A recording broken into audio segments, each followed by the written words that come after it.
In the winter of 1966, in the quiet town of Point Pleasant, West Virginia, something began to stir in the darkness that no one could explain. It started on a cold November evening when two young couples were driving near an abandoned munitions factory known as the TNT Area, a stretch of land riddled with old storage bunkers left over from the Second World War. The roads there were narrow, lined with dead trees, and the night was thick with fog rolling off the nearby river.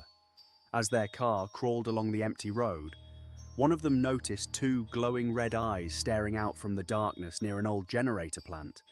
At first, they thought it was an animal, perhaps a deer caught in the headlights. But then the shape rose.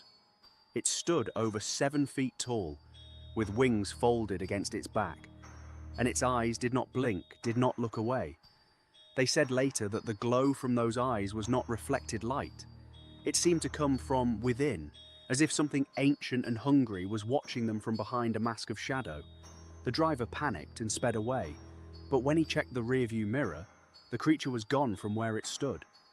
Moments later, as their car reached speeds of nearly 100 miles an hour, they saw it again, gliding silently above them, its wings unmoving, keeping pace effortlessly, as though the laws of the physical world did not apply to it.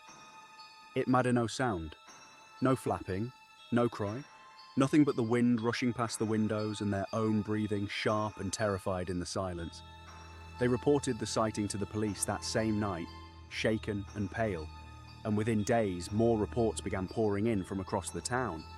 Construction workers claimed they saw a large winged figure perched atop the old power plant at dusk.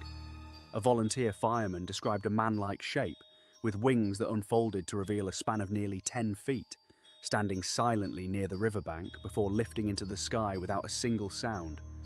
Local newspapers picked up the story and gave the creature its name, one inspired by the campy villain from a Batman television show at the time. They called it the Mothman. But what troubled the townspeople more than the sightings themselves were the events that followed. People spoke of strange men who visited their homes in the weeks after, dressed entirely in black, asking unsettling questions about the creature, then vanishing without explanation. Electronics behaved strangely near the TNT area.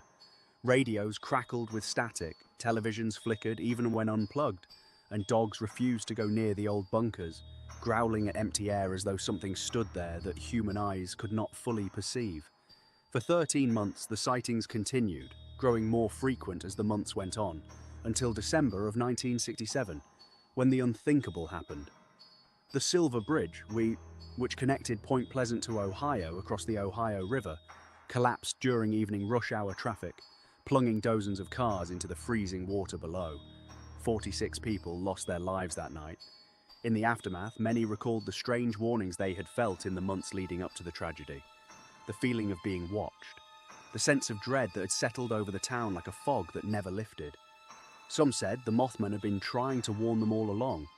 Others believed it had caused the disaster itself, a harbinger of death rather than a protector. After that night, the sightings stopped as suddenly as they had begun. The creature was never seen again in Point Pleasant, not in the way it had appeared before. But even now, decades later, people driving along that same stretch of road near the old TNT area speak of a heaviness in the air after dark, a feeling of eyes upon them from somewhere in the trees, watching, waiting, as though the Mothman never truly left. It only retreated back into the shadows from which it came, biding its time until the world forgets to be afraid.